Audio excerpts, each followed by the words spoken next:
Hello, I'm Jackie Flavin, Customer Insights Leader with Demco, and this is Open Book, our weekly conversation series with industry experts about how they're navigating COVID-19 challenges. And today I'm joined by Jessica Ryan. Jessica is a librarian with Linden Hills Public Library, one of the 41 branches of the Hennepin County library system here in Minneapolis. Thank you for joining me today, Jessica. Thanks for having me. We are so lucky to have you here to talk about all the awesome COVID era community programming that you're doing. Your library is really putting out some awesome stuff. And we're just glad that we have you here to share what your experience has been like through all of this. So I'm wondering, maybe a good starting point is just to, maybe you could give a sense of what programming looked like at the library before the pandemic started. Sure. First of all, I want to apologize if you hear my dog barking in the background. Seems like a squirrel might be in the neighborhood. So before COVID, we were shut down on March 20th. And before that, we had, and I'm the librarian for both youth services and adult services. I handle pretty much all the programming. And before the shutdown, we had 3 story times weekly, 2 baby story time and 1 family story time. And we had 30 to 50 people coming to those on a weekly basis, lots of regulars, but lots of new people came every week as well. And I also did a senior social program where I would say anywhere from 2 to 8 senior citizens came and to talk and connect. And most of the times we played games. So we'd play bingo or Scrabble or some games like that, and that was really fun. We had a monthly adult book club, and that was actually facilitated by someone in the community, not by me, but I made sure things were ready to go and organized for them and help them with book selections. And we also did a fair amount of work on racial justice. We did a Let's Talk About Race program with community members. We invited Dr. Josie Johnson, who's a civil rights icon in this area, known throughout the world for her work in civil rights. And she came February 1st to speak about her book, Hope in the Struggle. And we attracted 90 people to that event. We also, I'm trying to think if there's anything else I've missed. But, you know, the library was definitely a gathering place. Not only were we having programs, but people were using our meeting room almost every day to gather. And not to mention coming to use the computers. We had people come in every day to read the paper and use our periodicals. And so it was a very busy place before we shut down. That's awesome. And for those who have never been, it's a beautiful library, and the community is very socially minded. It's one of the nicer neighborhoods in Minneapolis, you know, as far as, you know, income level and all that. And it's just a very active, progressive, socially minded community. So I feel like your library in particular really stands out just as a very vibrant part of the community. Mm-hmm.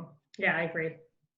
And so what does programming look like now? And maybe you could take us through, I'm sure, you know, it's been a few months since the pandemic started. Like how did it first, you know, transition over to the pandemic, and then maybe how it's evolved since all the pandemic stuff started? So the closure was pretty abrupt. We, you know, started hearing about COVID. I actually was watching it pretty closely because I had a nephew that was in China at the time. And so I was kind of watching how he was reacting to it. So I started doing a hand washing song in my story times, probably a month, maybe even 6 weeks before this became even more like this might happen, that we might close down. And then we closed down about March 20th. And after that, I would say that it took a little bit for us to get going. There was a lot of just trying to figure out what it all meant, how long, of course we didn't know how long we would be closed. And so I'm someone who kind of likes to get something out pretty quickly to our community. I like to, one of the main parts of my job is community engagement. So almost immediately, I kind of had the idea, let's just call the people we have contact information for. And those people were really our volunteers and people on the Friends of the Library board and that type. So we, almost in the first couple of weeks, we just made phone calls to people just to make sure they're doing okay and if we could do anything. And actually those were very well received. And I think, you know, our volunteers really appreciated it. You know, there was a lot of behind the scenes work going on in the first few weeks. We had just rolled out Microsoft Teams, which is sort of like a Zoom platform. And we were trying to figure out how we could get our community up to speed on the software. So we were doing lots of testing and figuring out best practices, what worked, what browser worked. And it was really, you know, librarians who just sort of were like, hey, we need to figure this out. If you're interested, help me test this. And at the same time, I was emailing the woman who had facilitated the Linden Hills Book Club previously, and you know, she said, I'm not really interested in doing a virtual book club. I said, fine, I guess, you know, totally understandable. And I think at that point, it was also like, I think this is going to be over pretty quick. I think we'll be back in the library soon. And so I knew that would become a major part of my role as facilitating this virtual book club. And so I sent out an email to probably about 60 people who are on my email list for the book club. And I think I got about 12 to 15 takers. And then it was getting them, working with them if they needed it, one-on-one to get them aboard on Teams. And for some people, it's not easy. Everyone has a different device. Right. Some are quite old. So the nice thing about Teams, but it's not super intuitive. Yeah, it's not super intuitive. It's hard to know, and everybody's ability to speak in technical language is very different. So you just kind of have this urge of wanting, like, I'll just come over and look, you know, and you're like, no, I can't. But it is super exciting when all of a sudden you see that face on the other, you know, on your laptop, and you're like, yay! You know, and for a couple hours.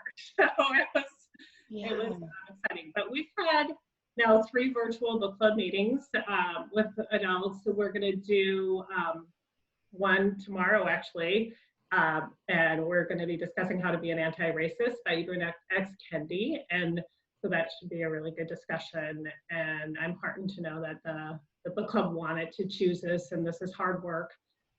So that's good. And I think we'll talk about that in a little bit later. But also, as far as story times, I also just wanted to start somehow connecting with the Storytime kids, and I also knew I needed to figure out how to do that.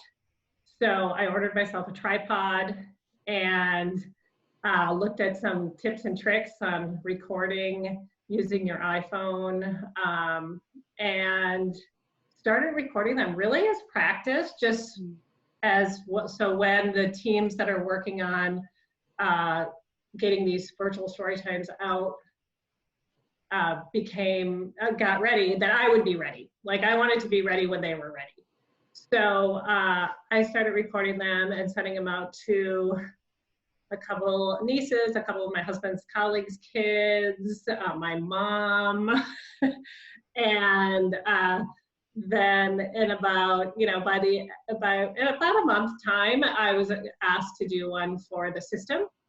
And since then I've done 2. I've done one for babies, and then I did the Pride story time, which was in June. And then I'll do another one in August for babies.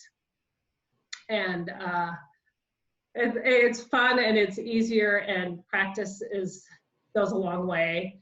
and you make lots of mistakes, and certainly my cats have come into the video at times, but I think some of the kids really love that. And actually there's one family I send them to who is a colleague of my husband's.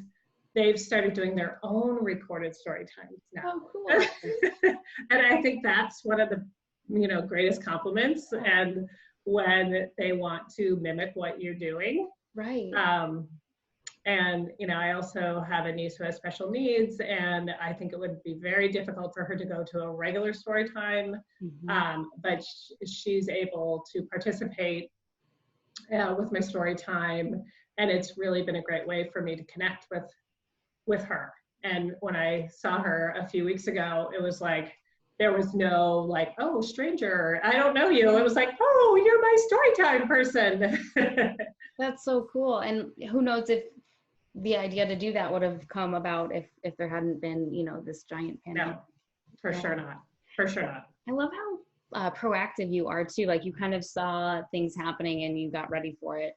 And that seems like it's just allowed you to like be ready for the moment, and also just I don't know, like probably have some sense of control over all this stuff that's going on. Is that your nature usually with library programming, or is this sort of I think the nice thing about being a librarian is we like to share information. So I can't say that I did it on my own. I'm connected with my colleagues in California who kind of and they're in a much smaller, it's just a city library. So they were able to kind of execute much more quickly than someone in a big system, which is no fault of being in a system. It just takes longer. So I could learn and see what they were doing like right out of the gate. But yeah, I mean, I don't sit idly too long, and I like to have results, and I don't, so probably, but it's also kept me busy, and all of a sudden you're at home working, and usually a lot of your time is spent doing other things in the library, and you have 40 hours a week to work on programming and professional development. So I think it just happened, really. Yeah. And so Minneapolis is not only dealing with the pandemic, but also the tragic murder of George Floyd. I live in Minneapolis, not too far from the library, and like many cities, we're really reeling from the aftermath of all of this. I'm curious to hear how library programming you think can respond to this, or what has the library been doing to sort of respond to this? It's almost unavoidable, right? You can't not respond to it. And your library has done some great work already on furthering the conversation around racial inequities. Right. Yeah. So definitely, I have to say that the murder of George Floyd was such a tragedy and traumatic, especially for people of color and Black and Indigenous people. And as a white woman working as a librarian and as a white woman, I know that it's difficult, and I have to like figure out the best way to be an ally for my colleagues and for my community of people of color. And so as we start to move forward in programming, I think every time we start thinking of a new program, we need to, and this is also combined with COVID, and how we work on doing programming during the time of COVID, and to promote racial equity and advance racial equity in our system. Because we know as a big system that we have systemic racism, and we're very aware of that. We came out with a statement in response to George Floyd saying, yes, the system is a part of the problem, and we are working every day to rectify that. So we use a racial equity toolkit when we're designing new programs, and we need to look at the aid and support that should go to the communities that are most in need and are most vulnerable at this time. So you know, if I look at my Linden Hills community, I'm looking at community organizations that are helping people that are vulnerable. One that comes to mind is there's a teen program for teens that are experiencing eating disorders and going through treatment. So we sent our teen summer giveaway books to that program, and trying to look at some data in our community and see, you know, the affordable housing complexes. Can we give summer giveaways there? And I'm actually going out to some parks in Northeast Minneapolis in the next couple of weeks, where we are going to be kind of a pop-up library and have some summer giveaways there and do some social distancing programming. But there's, you know, we have a lot of support, and the county was doing a lot of work in racial equity before, and it's just been intensified. And the Hennepin County came out, the commissioners passed a resolution saying that racism is a public health crisis. And that means that everything we do should have a lens of racial equity. And so we're, you know, we are working toward that goal. It's hard, it's a continuum. I work daily trying to, you know, look at my implicit biases. I've had lots of privilege in my life, and I'm aware of that, and I need to know when I need to give other people space, and when I can be a good ally and all that. So it's not easy work, but we're as librarians, I think, all ready to do it. And I just really hope that we can advance racial equity as much as we can and reduce disparities in our communities, because, you know, it is horrifying to see some of the just the ongoing systemic racism, and it's 2020. Yeah. And I think it's become even more apparent with the pandemic. Right. The health inequities, the housing inequities, and if the libraries can be a part of the solution, we want to be there. Yeah. Yeah. Yeah, it just can't be ignored, you know. And I'm energized at how a lot of people in a lot of different places at a lot of different levels are really starting to look at things critically. So I'm super hopeful. It's great to hear what the library and the library system is doing. There's just a lot of momentum. So I find that awesome. Yeah. I'm wondering, what has the pandemic experience been like for you personally as a librarian? I mean, everyone is balancing the stress of just living through the pandemic as a person, and then you're also on the front lines. I mean, you're you know, really trying to serve the community. You are serving the community when they're going through a lot. That could be exhausting, you know. I don't mean to put words in your mouth, but I'm just so curious what your experience has been like personally as a librarian. I'm sure this was not a class that you took when you were preparing to be a librarian. Yeah, it's been frustrating at times. There's a feeling when you do a recorded story time, no matter how good you think it is, you don't get that immediate gratification that you would do in a live story time, where kids are, you know that they're following along, or they're laughing, or super excited when I'm doing a felt board of little mouse, where's little mouse hiding, you know.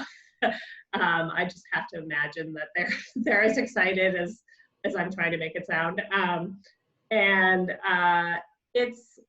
I think sometimes for me, it's been hard to just be patient as things are getting worked out in the system-wide, and that, you know, documents are being created for the best way to serve our community during a time of crisis. And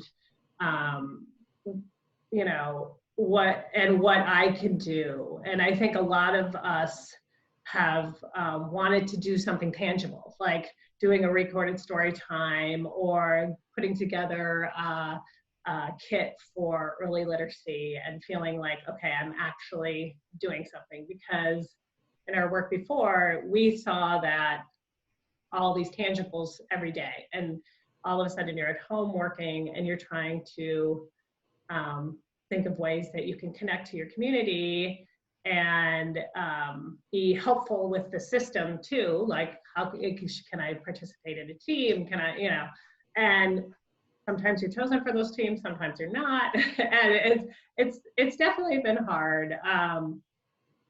And it changes every week, to be honest. Like, I am the last person who's continuing to work at home from my library, because the Linden Hills Library will not reopen in 2020. So all of my colleagues who I worked with have been redeployed to other libraries. And all the librarians continue to work at home, even if their libraries are reopening. But that may change. And so there's a lot of uncertainty, and you sort of grasp onto things that are these, like, okay, I know I'm having book club this week, and I know I'm going out to the parks and setting up a story stroll. And so those are the things that I get excited for. But we don't have a lot planned for fall. And I'm hoping that starts to get going. But I think also we just need to, we're kind of waiting to hear what fall will look like. Right. I think that libraries will be places that have very short transactions. 32 buildings are open right now, or 31. And they're set up for computer appointments, grab and go. You can go in and browse, grab some books for your holds and leave. Some are open for curbside, but it's going to be a long time before we have gathering places again. And that's something that I'm sort of like, okay, where is my place and what should I be doing? Yeah. Yeah, and I wonder when the school, when the confirmation on what schools are doing happens, like, do you envision the public libraries in Hennepin County sort of like figuring out how to fit in like a puzzle piece with that, or is that part of the planning too? Or so I was on and still on a distance learning support team and we were focusing on kids that are in county supported situations like the foster care system or child protective services in the spring. And quite honestly, it was hard to connect, mainly because teams or they're undergoing a lot of trauma. And I think some staff were successful. I had 2 referrals that never connected, but I do feel like we did a lot of good work figuring out best practices, and maybe we meet using their technology, not ours, and figuring out ways we can do that. Like maybe Google Meets is better for kids because that's what they're using, or whatever platform their school has given them. Maybe we can figure out how to meet them. So I do feel like a lot of work that we did for that, maybe we only really impacted maybe 8 or 10 kids directly, but if that continues into the fall, we'll play a role and maybe open that up to other at-risk kids as well. So schools opening or not reopening will definitely impact where the libraries and how the libraries can fit in. I also know that there's been some budget cuts in the schools too for counseling services, and so we want to be available and reach out and provide as many resources that we can to students virtually if they need us. Yeah, for sure. I'm always, but even more so, more than ever, inspired by how adaptive libraries are. I mean, you really like such a great example of the community has a need, we're going to address it like overnight, basically. I just think that's so awesome. And I hope that more people see that during this pandemic, and that could be, a positive outcome of the pandemic. And I don't, not at all to minimize all the really tough stuff that's happening, but there are some bright spots in all of this. And I'm wondering, how do you see programming being different going forward? And also, like, along with that, like, what are the positive outcomes of all of this? So I think we'll be meeting virtually for a while. I do worry about the people that don't want to meet virtually or don't have the technology to meet virtually. But I do think that we hopefully have met some needs of people who wouldn't be able to come to the library. I have an elderly parent who has been doing book clubs and meetings virtually and doesn't drive anymore, and it would be very complicated to get her to a program, a library program or a book club or anything. And she's like, well, I like doing this. It's so much easier and I can participate. And, like my niece who has special needs, maybe we've connected with some kids who wouldn't necessarily be able to come to the library in person because of their immunocompromised or have sensory issues, and it's too much for them to come to a crowded story time. So those are sort of small nuggets of like, oh, maybe that, maybe those are great things that have happened. I also think that,